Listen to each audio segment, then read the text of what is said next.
Right. This is starting off with some fast forwarding, simply to make it easier for me to make this under half an hour long. Once I get to the Marsh Cave, I'm going to be slowing things down again, though who knows if I'm going to fast forward after that. The only threats in that group were the werewolves. Kinda confused why we're still seeing goblins at all. Much like the standard wolves, they just don't have that much health. And considering the events we've already gone through in the game, I was expecting the random encounters to increase in difficulty faster than this. This is about as old as it gets for this genre, so a lot of things that people just barely think about when making a game like this now weren't even thought of just yet when this was released. How enemies get stronger as you go through the story probably wasn't figured out yet, along with just how frequent the random encounters are. Hell, I don't think Final Fantasy III had much of a story either. Haven't gotten around to testing it though. It was just another simple, here's a customizable bunch of heroes, here's some monsters to slay, get it done however you want sort of deal. I'm probably gonna go through 4 before I do 3 though. Again, while I'm planning on doing quite a number of Final Fantasy games, I'm not really planning on doing them in any particular order. It's not like Final Fantasy 1 shares a world with Final Fantasy 2, and you have to go through the one to understand the backstory of what happens in the other. Each numbered Final Fantasy is its own world, and if they want to make a sequel or remake of said game, they will have a number after the number on Final Fantasy, which can get pretty confusing.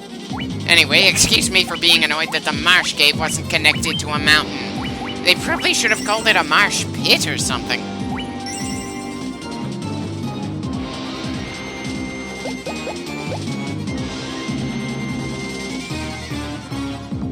I've got to wonder why the bats that we never fight get sprites, but the monsters we end up clashing against just come out of nowhere, even if they're the sort of things that really should be easy to notice. But I suppose that's not the important thing out here. The important thing is that because of the MP system, I feel like the caves are actually smoother to go through than in the Pixel Remaster or the original release of the game. The White Mage just has a lot more charges for the spell we need for a dungeon dive. Hell, in the Pixel Remaster, I used so many items for the entire game that sometimes I end up wondering why I bother bringing a White Mage along if I'm not going to use the healing spells outside of boss fights. Sometimes not even then, since I end up using items with both the Black and White Mages, which ends up making me feel like I should have just not had any magic users whatsoever on my team. Probably more my fault that the game's there, but still, felt worth mentioning.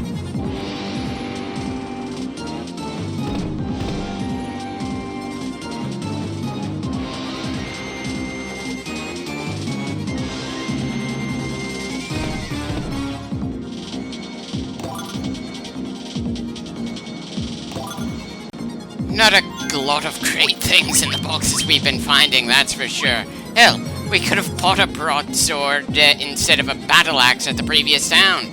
I just chose to go for the axe, partly because the axe hits harder than a sword, and didn't lose us any accuracy compared to the previous weapon we had, and partly because I feel like there are an obscene number of heroes who use swords.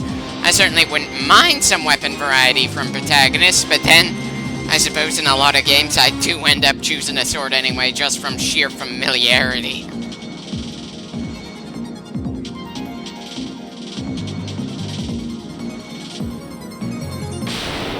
Okay, looks like that path didn't actually lead to anywhere new. Still, I suppose it was worth checking while we were still in the neighborhood.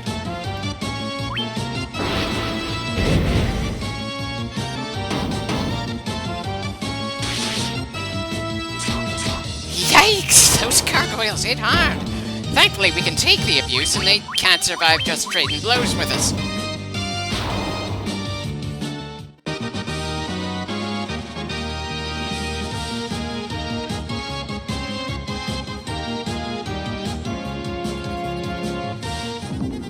I wonder at what point I'll start getting sick of hearing the victory theme music around here. It's one of the things that sticks with the franchise for multiple games after all. Sure, it's catchy and memorable, but hearing it at the end of absolutely every fight in the first game is in its own way tiring, and it's used pretty frequently in many of the other games. if I remember right, you don't really hear it that much in the spin-offs, and also Final Fantasy XII, but I suppose in 12 you still hear it when you win some boss fights.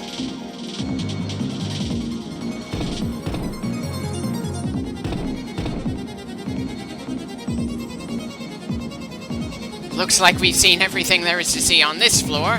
Guess we need to look somewhere else to find a way to make progress in this dungeon. And of course, I need to figure it out while I've got the controller in my hands. It can be annoyingly easy to lose track of where you've been and haven't gone yet when the random encounters keep coming at this kind of rate.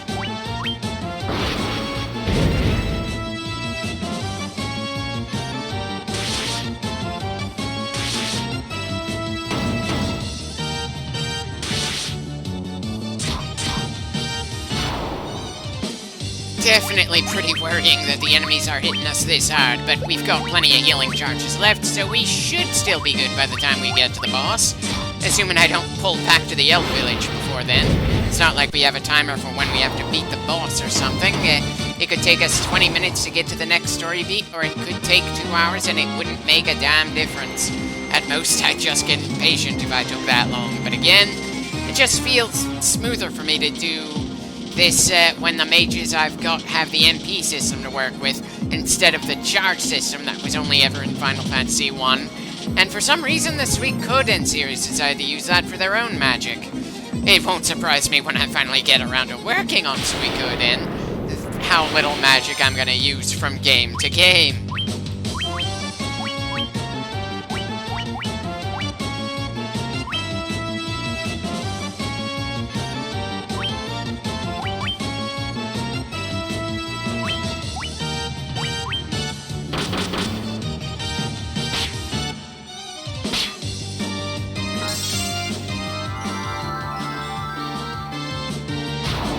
Well, nice to know that while it damages undead enemies, it does absolutely nothing to the non-undead. Not that I was planning on having our white mage do all that much offensive magic. That cure spell is gonna get a lot of exercise over the course of the game, even if other healing magic can do more in a single cast. After all, the basic healing spell is pretty efficient, at least with an MP-focused magic system. Though considering the encounter rate, we might just run out of MP anyway, even in this relatively early game dungeon. It's not like the PSP version had some convenient turn-off random encounters button. Though the fact that the Pistol Remaster decided to do that kind of says they realized it might be a problem, especially with some of the later game dungeons.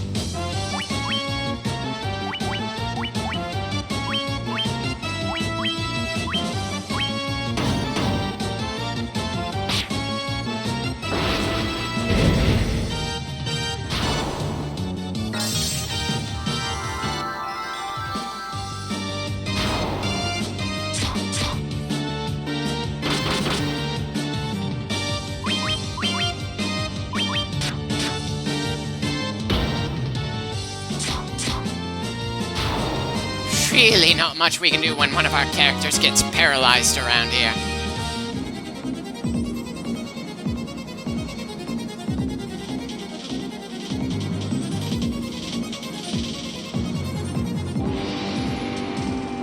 Okay, that's certainly a dead end. Wasn't expecting to run into something like that this early on in the game. But then I also wasn't expecting us to run into a ruined castle on our way to finding where this dungeon was in the first place.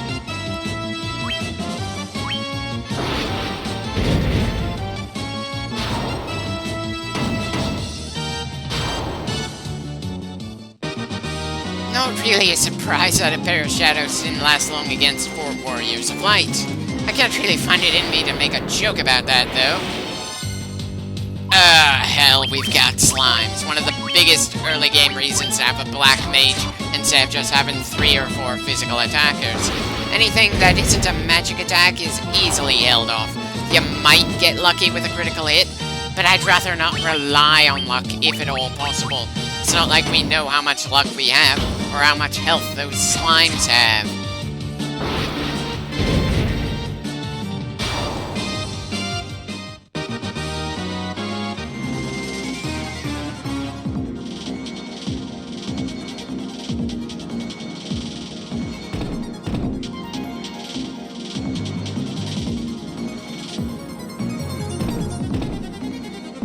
Well, this floor certainly has plenty of pillars.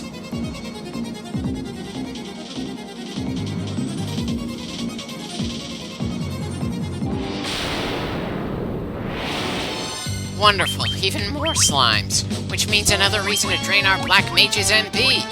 Really getting the feeling I'm gonna feel nervous enough to pull out of the dungeon to get back to town and get into a damn bed. If I do so, then I'll start fast-forwarding the footage until I return to the dungeon, assuming I do within this clip. And of course, the slimes are gonna be able to poison us, which really makes it more of a pain that we don't have any means to shoot multiple slimes at once right now. The longer this fight goes, the more worn down we're gonna get.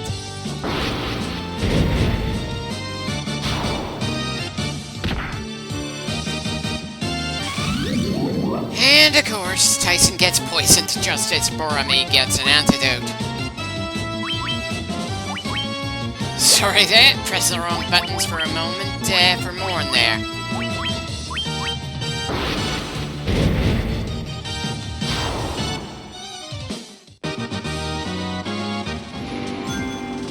Unlike paralysis, poison sticks with you beyond just the actual battle it was inflicted in, and it hurts you with every step you take, just like most other role-player games made after this.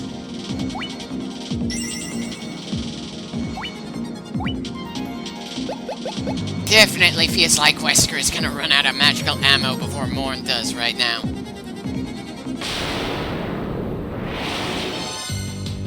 Well, at least we've got a good number of undead for Morn to cleanse here.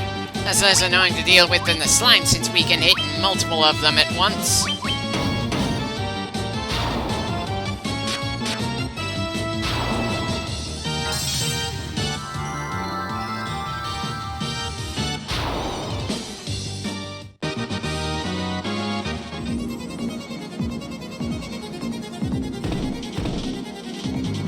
Huh.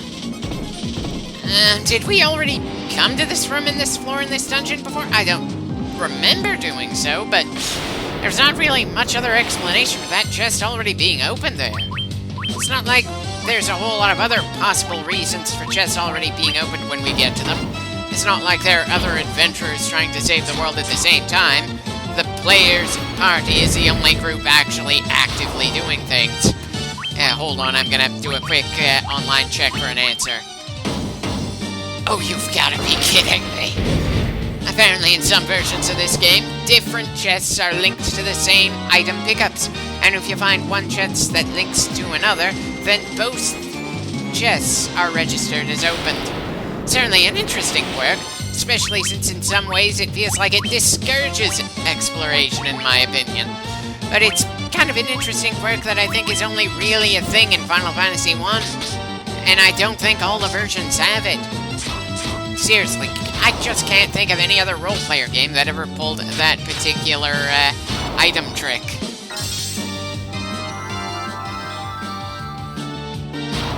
It's a good thing they didn't paralyze Morn there, but yeah, I'm feeling a bit too worn down to keep exploring the dungeon at the moment. Just gonna check this next room to see if there's anything to grab, then we're getting out of here. Not that I know how long that's gonna take with this encounter rate.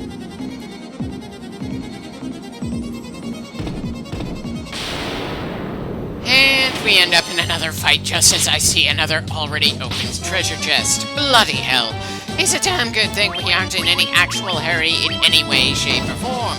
Because the combination of large floors in these dungeons, plus some rooms which are linked to other chests in the same dungeon, is gonna really make things feel like they take an obscene amount of time. And that's not getting into the fact that despite how large these floors can be, we don't have any kind of map for them in the game itself. I would have to try to figure things out based on online maps if I bothered to open them as I'm working on the game.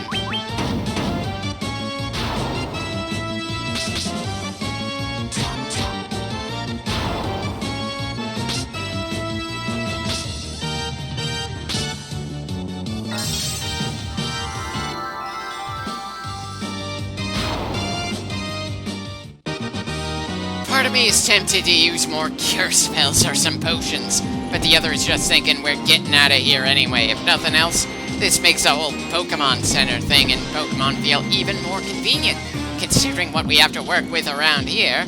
Though considering the sheer amount of damage we can inflict and how much we can take, I'm pretty sure our current team of adventurers can slap around quite a few Pokemon trainers without much effort.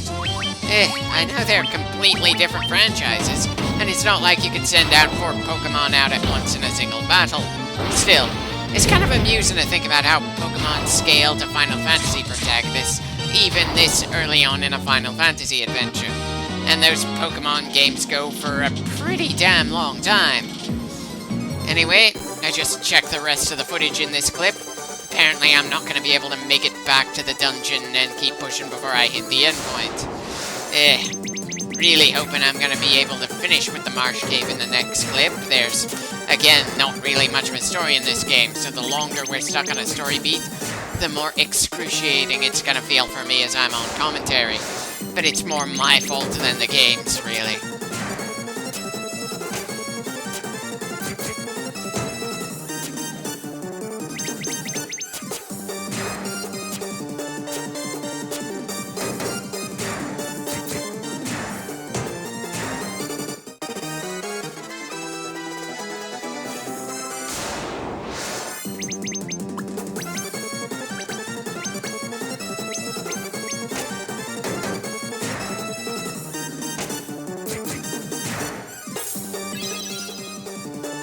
I probably should have healed Tyson earlier than that. We got a little too close to seeing him taken down for my comfort. No need to have him lacking in levels any more than he already does. As a side note, it looks like Morn has less MP than Wesker does right now. It's kind of funny to occasionally notice when you're using more white magic than black magic and vice versa. Especially when you only have one of each.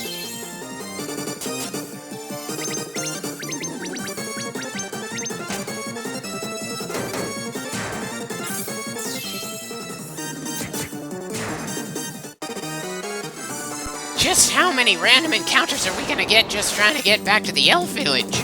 And why does my brain keep refusing to call it Elfheim? It should be a pretty easy name to remember. It's like the town name is so dumb that my brain refuses to want to call it that.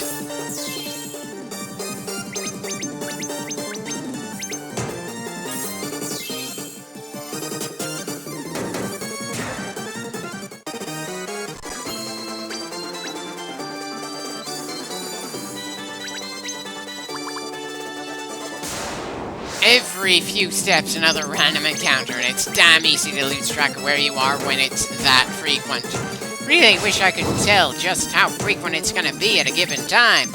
It can still be random what we fight against, but I'm remembering that a number of Shin Megami Tensei games end up having a little indicator saying how likely it is that you end up in a random battle at a given moment.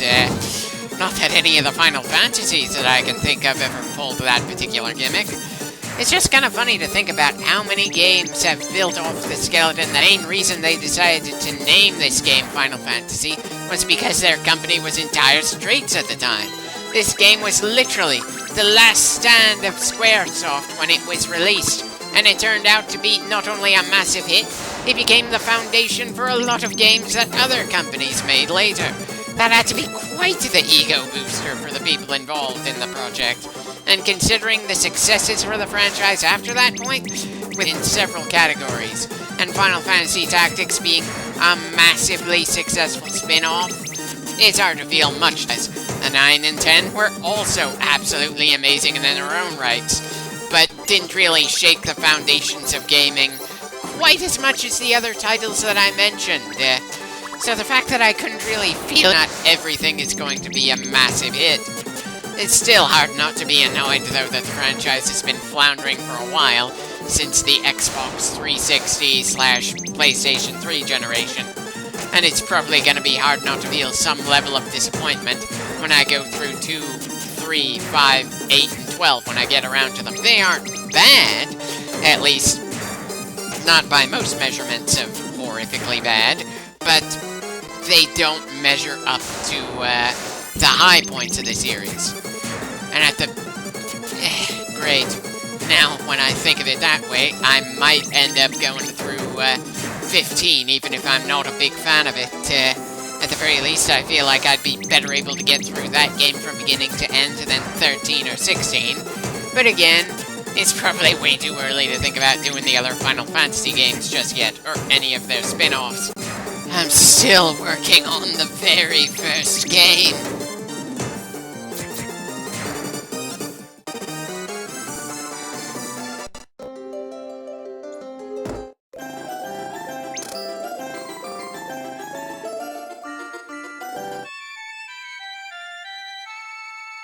Well, it certainly took us long enough to get our heroes a nap. Now to hit some stores for some supplies, buy some more spells to make things less annoying in the dungeon, and then save the game.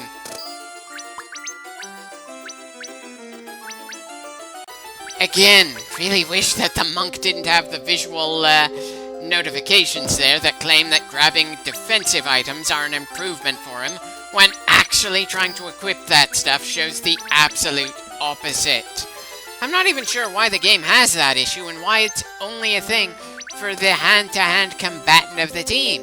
It certainly was never a thing in any of the other Final Fantasies I've gone through over the years.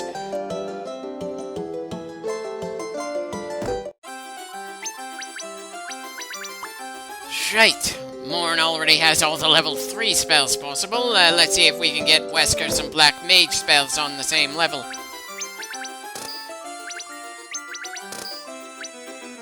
Yeah, lowering the enemy's evasion feels a bit less likely to get us screwed over than paralyzing the enemy. Hell, I'd be absolutely shocked if bosses were affected by the hold spell at all. Well, that should about do it for our spending spree. Not that any of the other level 4 White Mage spells seem all that appealing to me, even if we had the money for